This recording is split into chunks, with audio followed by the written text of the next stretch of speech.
I dry off.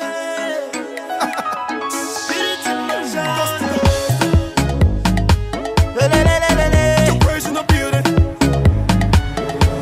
Rich war in the building.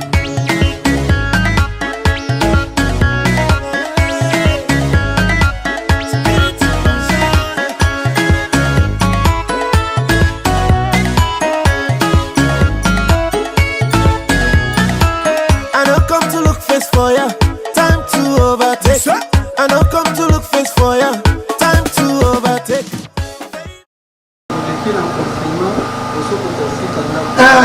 Mais on s'est retrouvé aux l'ambiance ensemble et que difficulté mon côté maintenant côté et moi la visage aux la formaté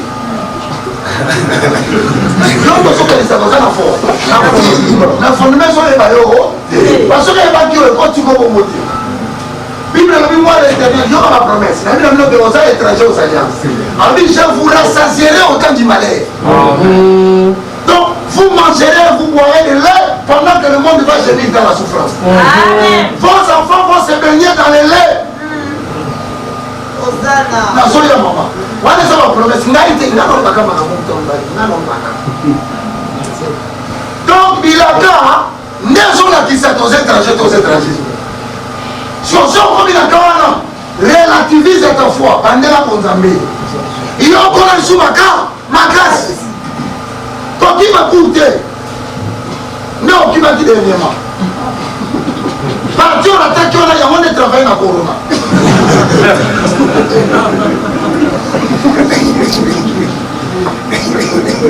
En fait, ce qu'elle pose comme question, c'est le vrai problème du chrétien. La vérité et la réalité. Chrétien, Bénin, la Kinshasa, Bazo, le chrétien, mais Bazo vivre la même réalité que le païen. Or, en Jésus-Christ, tu bénéficies de la loi d'exception. Comment quand tout le monde n'a pas de garantie, toi aussi tu manques. Exception les envois. C'est difficile pour accepter cette réalité. Or, quand tu commences à accepter ça, c'est le début maintenant de la connaissance. Non, comment on va comme la main. En même temps, ça c'est l'exception.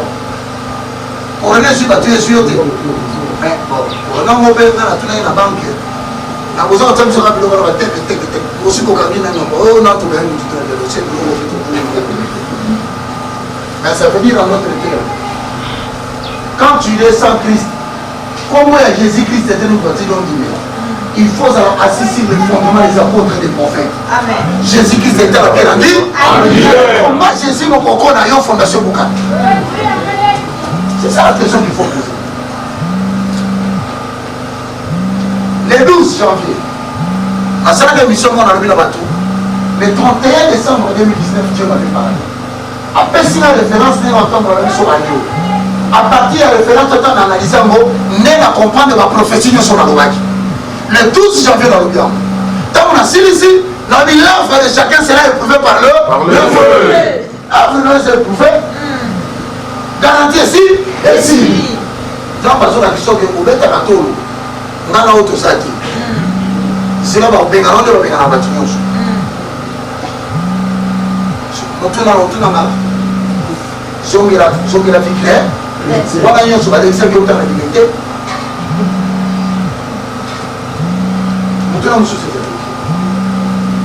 Cette question c'est pour tout le monde. Il y a tout le monde dans mon vacances. Comment on va passer en ça? Corona est petit comment c'est fait une nase mais moi je peux vous garantir, moi, je rends gloire à Dieu. La suite, il va être la fin de Amen. Amen. Amen. Donc, si il y a bien Corona. On a fait Corona Bezalaki. Il y a bien fondement de la vie spirituelle. On ne va pas dire ça. Maintenant, nous pouvons pas dire quoi. La réponse c'est ça. Quand l'organisation nous soutient pendant la fondation, il y a une occasion avant décembre. On sait le comment on va continuer. Amen. Question.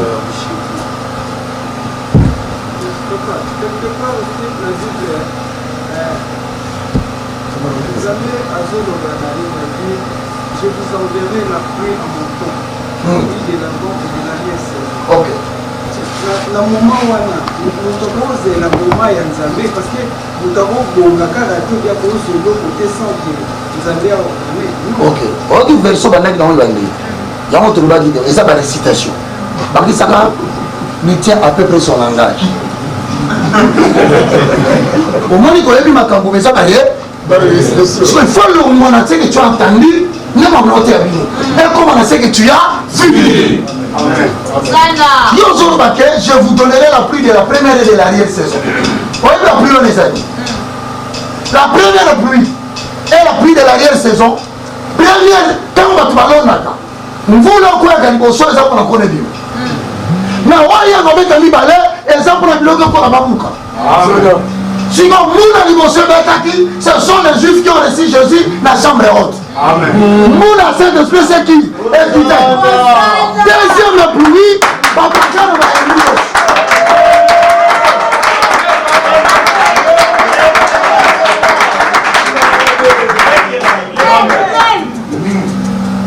va éliminer. Le Saint-Esprit chez les Juifs, c'est la première pluie. N'enkona pour évangile la vie. La deuxième pluie, tu vas lobby en langue, tu vas lobby en langue. Tu juif, tu vas moula ou tu vois. C'est la deuxième pluie. C'est que la récolte est maintenant là.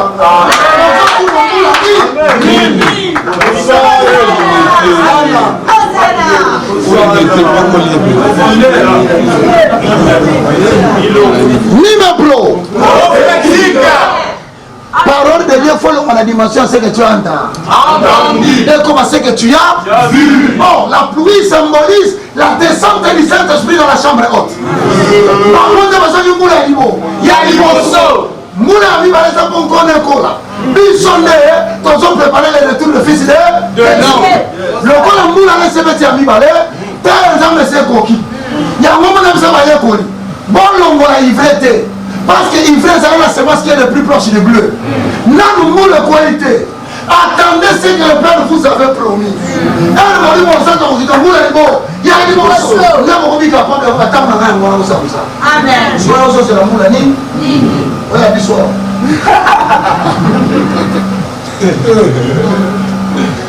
Merci beaucoup. Comment c'est la famille?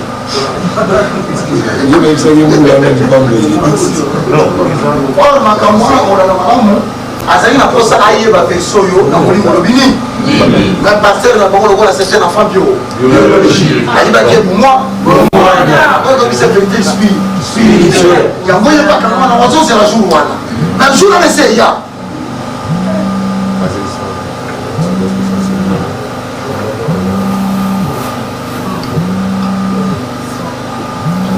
alors toutes les choses qu'on va étudier ici et les promesses ça concerne l'homme esprit.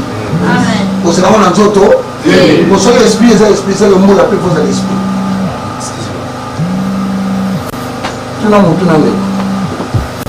Par rapport à Philippiens 4:12. Ok, posons le fond. On y va. Lisez Philippiens 4:12.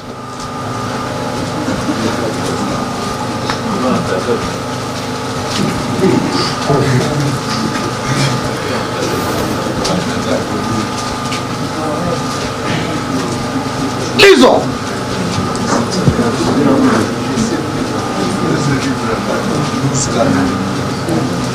Philippiens 4. Lisons. 1, 2, 3. Je sais vivre dans l'humiliation. Ok. Et je sais vivre dans l'abondance. Par tout, j'ai appris à être rassasié et à avoir faim. À être dans l'abondance et à être dans la misère. Ozana. Si on appelle cette version pour l'année, pour aller justifier le moutoufa, on appelle passe.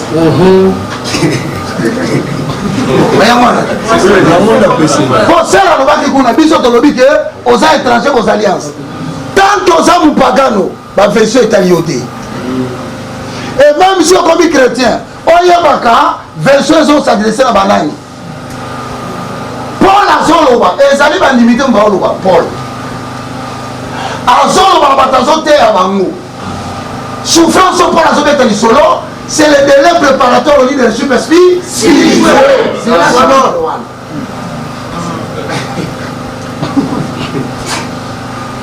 Il y a trois types de souffrances. Il y a la souffrance liée à la paix. Il y a la souffrance liée à l'ignorance. Il y a aussi la souffrance liée au péché ou à la désobéissance. Autant le temps il fait ça, on va comme ça, ça veut dire comment? Oh, je sais vivre dans la souffrance. Quand il y a ça qui est comment, moi je souffre.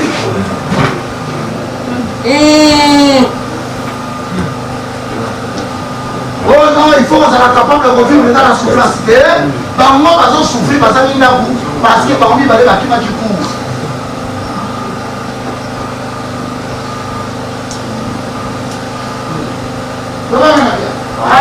En matière de souffrance, il y a pas de continuer la souffrance des aïeux. Il y a un moment où il parle de la souffrance. Bâtiment sur un temps confié. On a lobby dans les étrangers aux alliances. Bible la Bible a recouvert. On recouvre binomement. Mais le rôle appelle à Salam de recouvrir à sa. Donc ce que tu es en train de parler là, c'est la souffrance liée à la paix. Paul dit en tant que serviteur de Dieu, tu dois être armé de résolutions. Donc place nos européens et ça va tirer nos âmes, vivre dans nos âmes. On va essayer de témoigner avant de mettre le soleil Paul. Na yebi que la biscuit puis que ça va 10. Mais na yebi que coca est dans la copote. Donc j'ai si vivre dans ces là. C'est pour ça que je vais monter la vie à pour ça l'entendre. Mais le nom n'a pas dit que vous étiez. Nous va bien. Mais nous allons un petit peu le côté en 2023.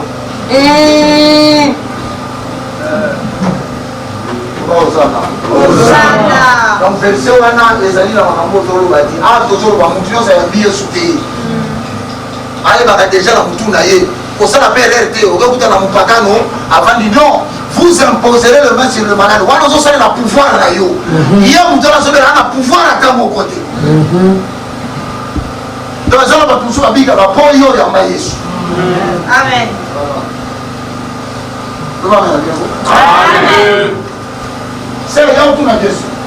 Et on attend la question à tous fois. Viens poser la question. Nous tous les vélos tu n'as pas la réponse. Tu poses à la Kimia, à la chapitre de Souya.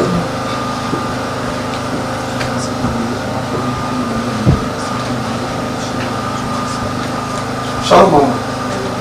Comment tu t'appelles? Madame Lisa. Madame Lisa. Comment va le bébé? Tu dis? Ah papa. Papa, moi papa qui cherche. Papa publicité. Yote. Pandi, yote. Ngana tika la kufanya na mwana. Sa usakno na mai. Tu yoma kufa. Mama, ko teke kuni ba yo lani na 3-0 la mu yo petale. O mala ke musala ya ngapi na uzana joni musala makasi. Kala mtu. Ma question est la suivante. Depuis 2014, nous avons une groupe d'étudiants et on s'est mis vraiment à lire sur la loi de l'attraction, sur beaucoup de livres, sur comment réussir, réfléchir et devenir riche. Je ne sais pas s'il y a des gens qui connaissent. On connaît les livres là-bas. Écrit par les enfants de ses parents. Et on s'est plus attelé sur la loi de l'attraction. Okay. On était à 4. Il y avait 3 garçons et j'étais la seule fille. Et on devait vraiment s'appliquer pour réussir. Mais de nous 4, il y a 2 qui ont réussi. Maintenant, moi je vais poser la question. Ils n'ont pas eu de fondement, mais ils ont utilisé la loi de l'attraction.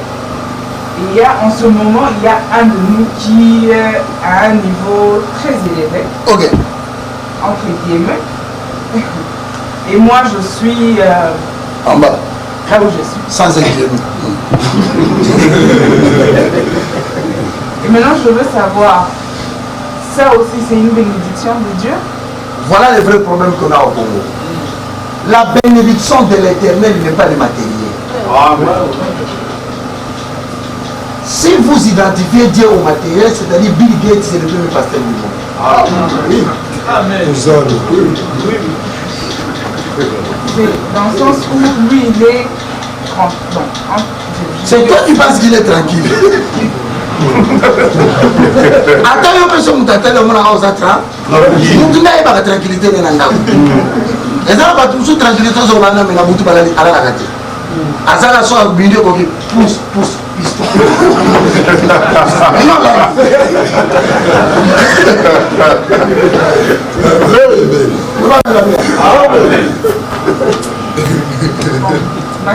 Voilà ce que Psaume dit.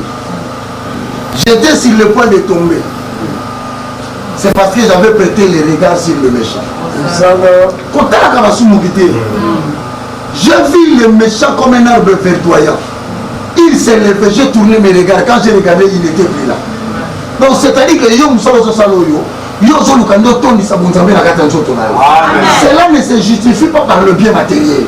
Le matériel ne donne pas la paix, maman.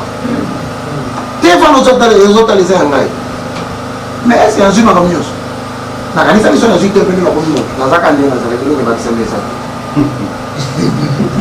ce qui est important dans la vie, et l'élévation ne vient ni de l'Orient, ni de l'Occident, mais l'élévation vient de l'Éternel. Et l'élévation dont on parle ici, c'est la connaissance et le fondement dans la vie humaine. Elle ne s'ensuit d'aucun chagrin.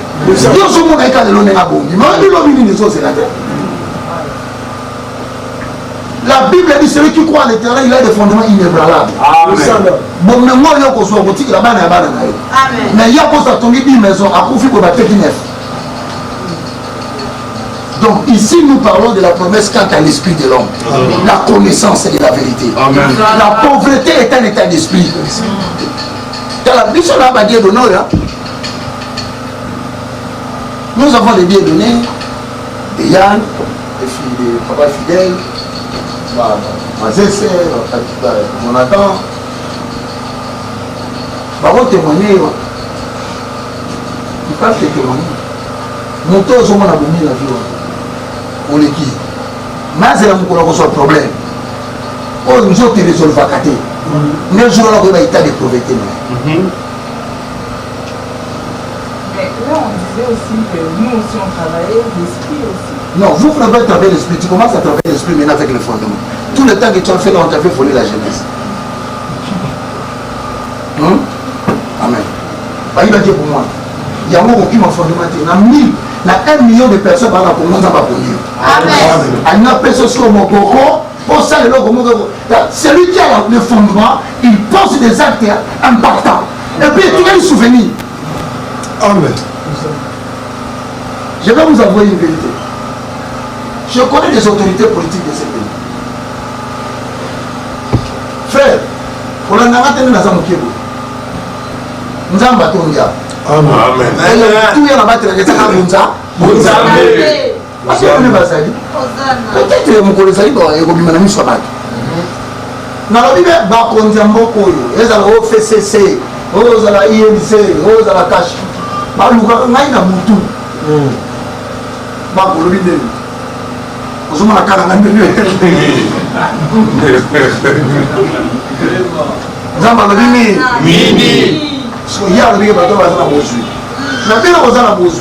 On va dire que le bateau sous vos yeux à l'ensemble. Bis, pas dire non, mana, bon, on a le clairement, mana le clair message. Bango, bamona ba konjambo, mu konjambo ka sobe nganga ya zosa kai. Comment ça va tamba le binu?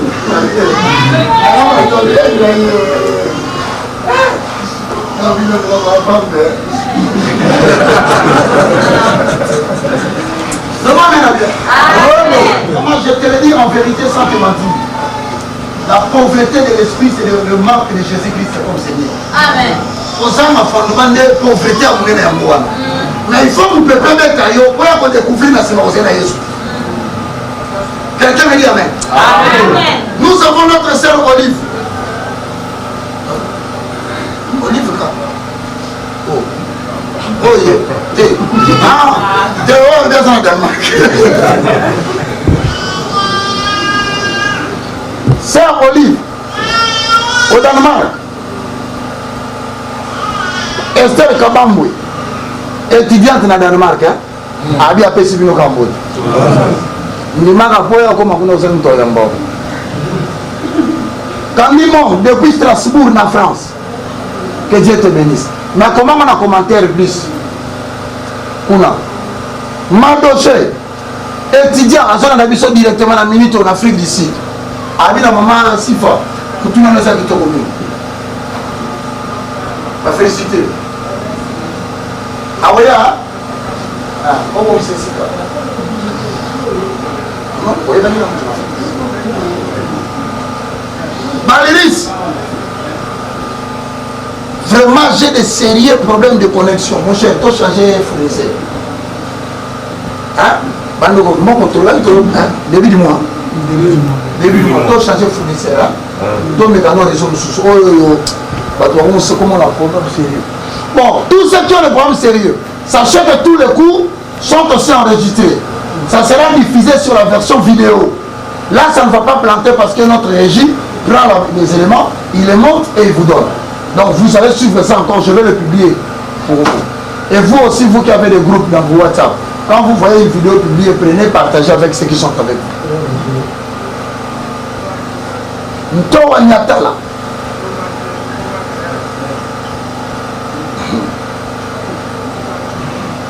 Webi Ntowa c'est vous. Nyatala c'est vous. Autrement appelé Aleko. Osumi. Vous comprenez comment Azoya est dans Sina Mundele. Azala Mosa Mundele. Maman Mundele Bote. Et Alba Lingala. Natuni maman, papa Lénine. Abi papa Abie Lition. Ça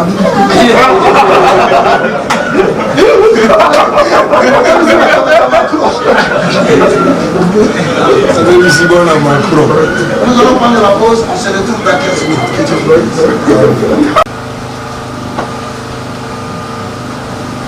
Romains 9, 1 à 5, lisons. Les amis à la maison, vous ne comprenez pas, posez des questions.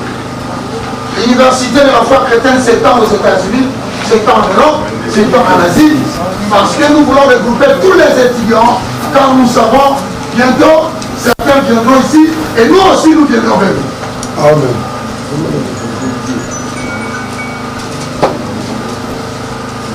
Éphésiens 2, 11 ans. Romains 9, 1 à 5. Éphésiens, je m'en ai la Bible là. Il y a la Bible au côté des athées.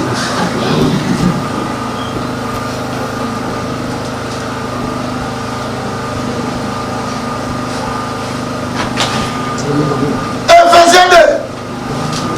Quand maman l'a vu, c'est Éphésiens.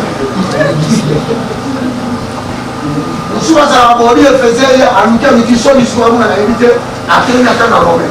Je vais te dire, Romain, c'est bon. Dis qu'on va dire, c'est un avantage. Maman, on s'en a des aïtos, c'est là.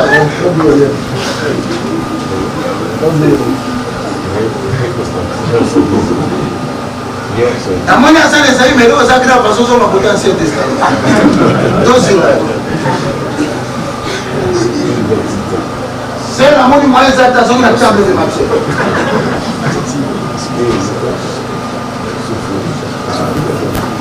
Vous qui êtes de force, vous allez le faire. Je le fais. Le mal est dans le Nouveau Testament, quand tu as Jacques, quand tu as Hébreu, quand tu as ah, au moins, non.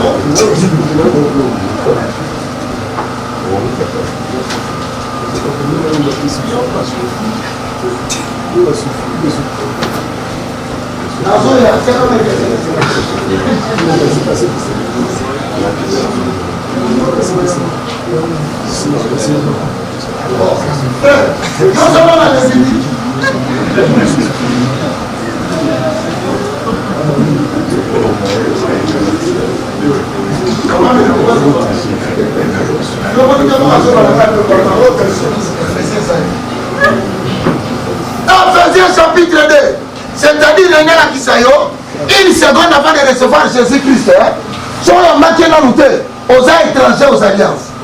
Encore selon mon kilo, il y a un problème de manière. Et ça va dire que le problème est allé, non, non, il y a bien soutenu. Lisons. C'est pourquoi. C'est pourquoi. 1, 2, 3. C'est pourquoi. Eh, Bâtiment sur votre temps. 1, 2, 3. C'est pourquoi. 1. Vous autrefois païens dans la chair, appelés incirconcis. C'est là. Comment païens dans la chair? Païens dans la chair. Oh, bisous, sur toi, dans la jambe. Bisous, sur ta dans la jambe. Dieu. Bamoussou, ça va pas. Quand t'as la chair, par la chair. Sois qui te bâtit, c'est là incirconcis. Oh non. Bon, le baramingi. Oh, bisous, dans la jambe. Satan, ça l'a Jean chapitre 8, le verset 34 à 38. Vous êtes les enfants du diable. Du diable. Quand on rappelle la maladie, diable, n'a pas la balle, ton truc, maca.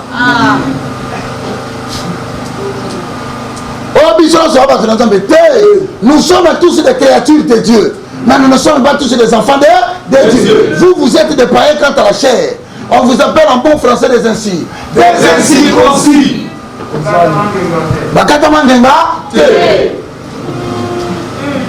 Si vous imaginez, imaginez voilà gouverneur des circoncis. Ma député ainsi.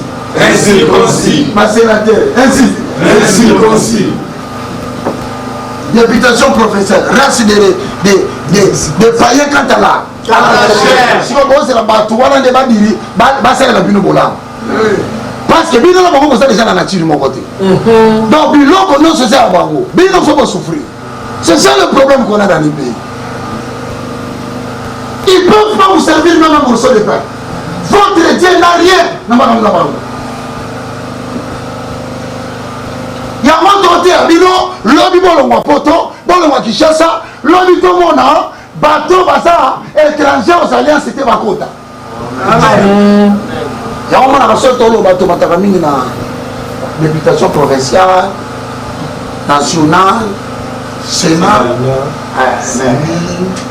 kuna kumekate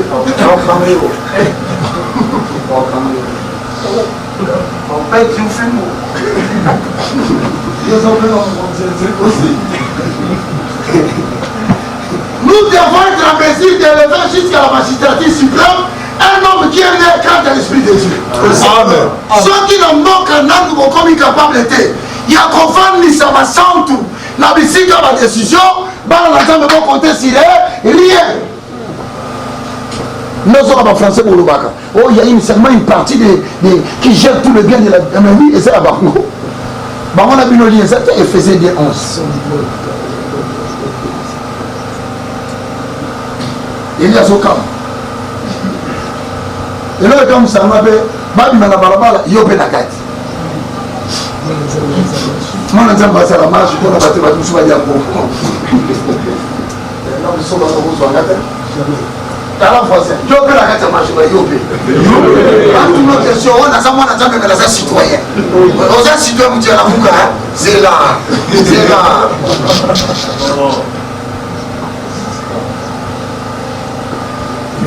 non, tu n'as pas de bon et bon, sur tout ça, on t'entend mon sang. Nous avons beaucoup de salité, on nous sang.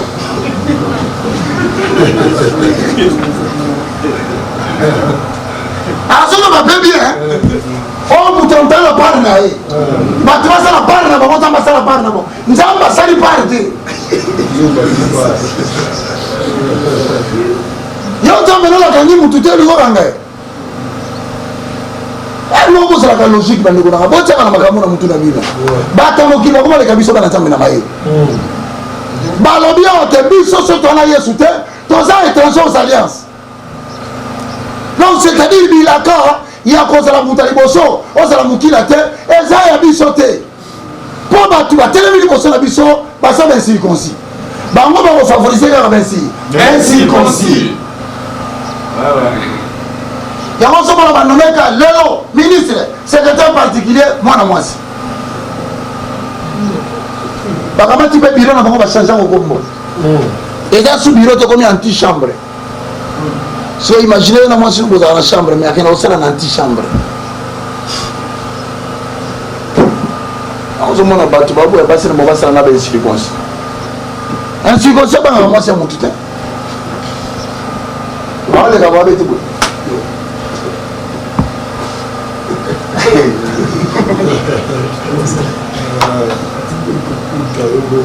yo bien l'église il y a nada il y a quand même moi sinon parce que on va y bambata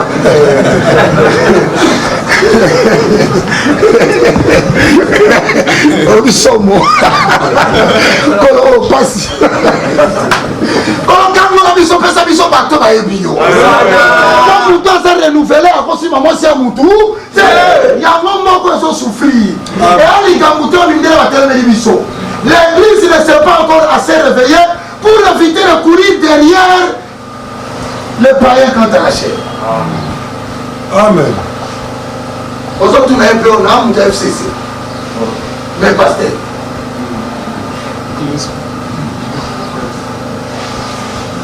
Nous avons notre plus grand parti politique qui a un souci.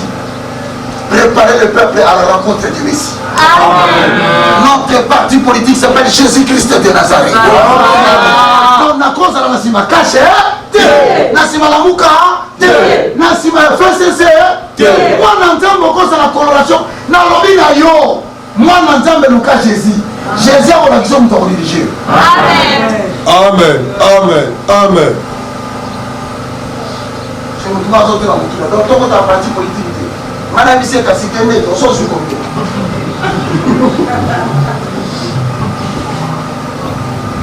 on a choisi un parti politique dans sa quantité. David a un parti politique pour le Maroc.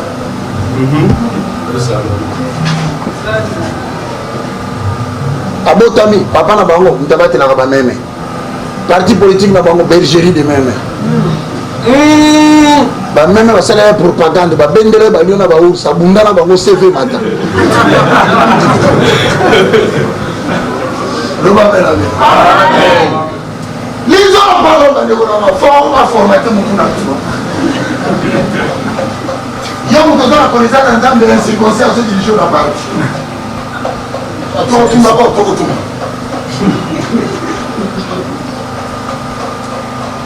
Yo on appelle au tiki bible comme ça les étudiants en plein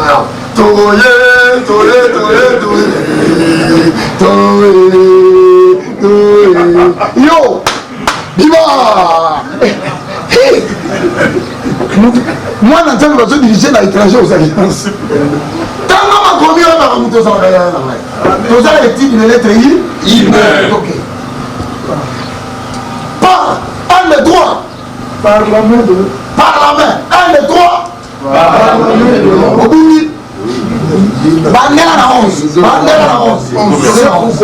C'est pourquoi. Un des trois. C'est pourquoi. Vous autrefois païens dans la chair, appelés ainsi aussi par ceux qu'on appelle circoncis, et qui le sont à la chair par la main de l'homme. Souvenez-vous que vous étiez en ces temps-là sans Christ, privés du droit de citer en Israël, étrangers aux alliances de la promesse, sans espérance et sans Dieu dans le monde.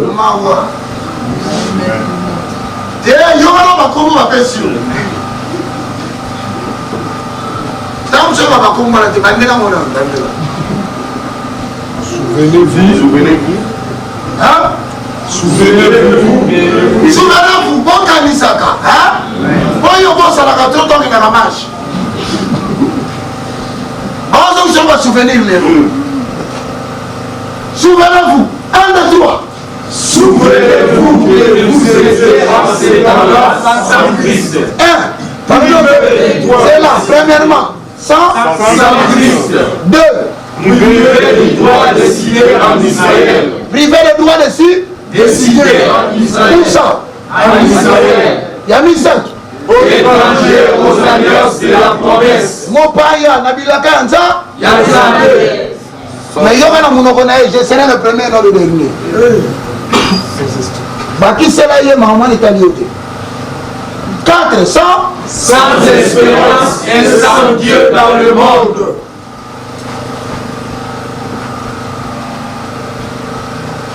Il y a un moment qui psaume 82 verset 5 ils n'ont ni savoir. Si vous avez parce que vous savoir yango. Mon temps en Zambété avant sans Christ. Babi sans Jésus-Christ c'est pas bâti. Babi sans Christ. Jésus c'est le sauveur un. Donc yo ça la mutu moko ta pakola mawa ko sa papa ma futa na atila yo. 2. fait des droits de cité en Israël. Au consomme ma mélité. Hein? Les capites.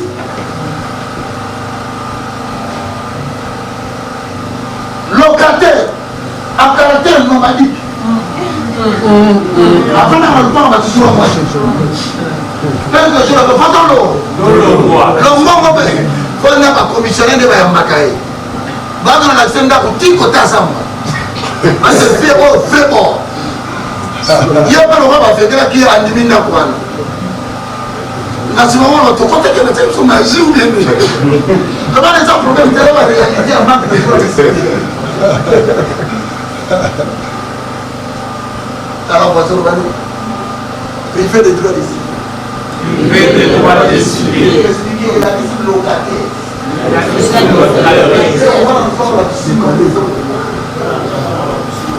Vous devez être au revoir sur 640.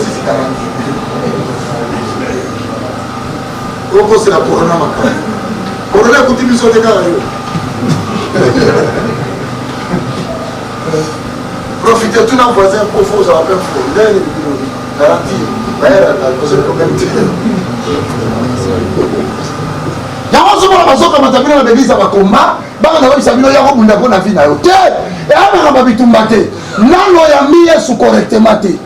Fondement, il y a un il y a un le pangou. Et quand Dieu prend la place chez toi, il va te trouver une cité. Amen. Avant décembre, on n'a pas fait son habillé.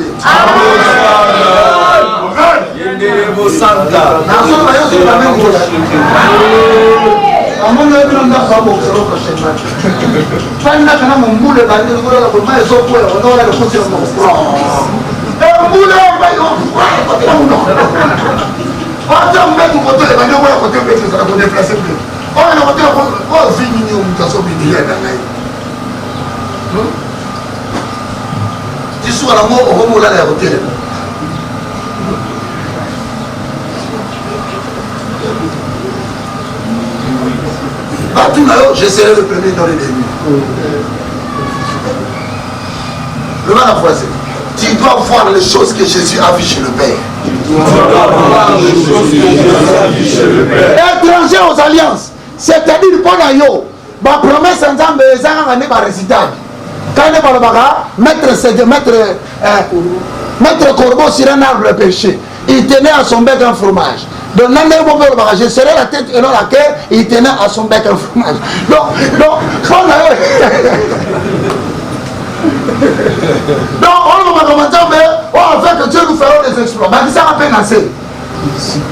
Il tenait à son bec un fromage.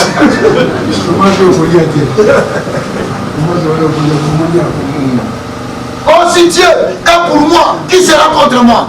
Qui sera laissé l'élaborer de ses enfants?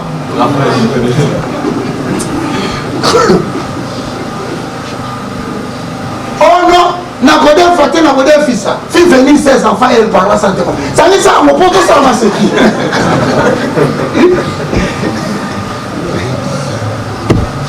Je ne mourrai pas, je vivrai. Qui s'est lancé l'habitude.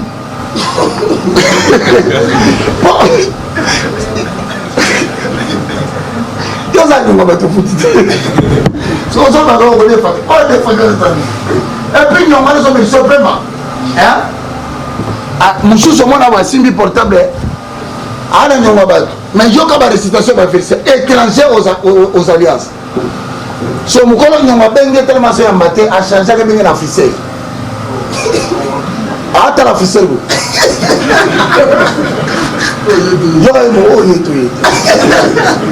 Joe a changé le numéro de.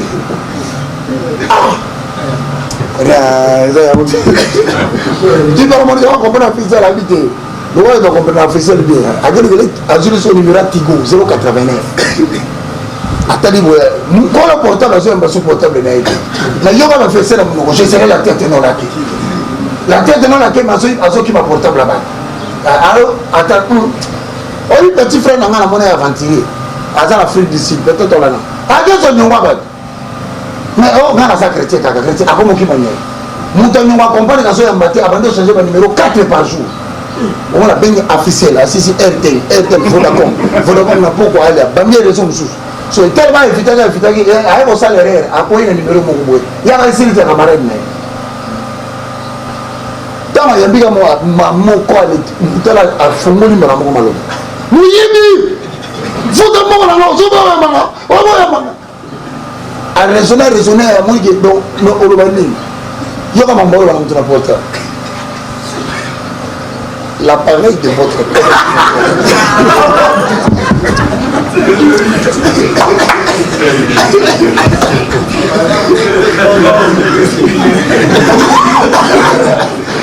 L'appareil de votre correspondant et soit hors du périmètre cellulaire. Si vous avez la salle à votre avis, vous allez voir merci David, merci.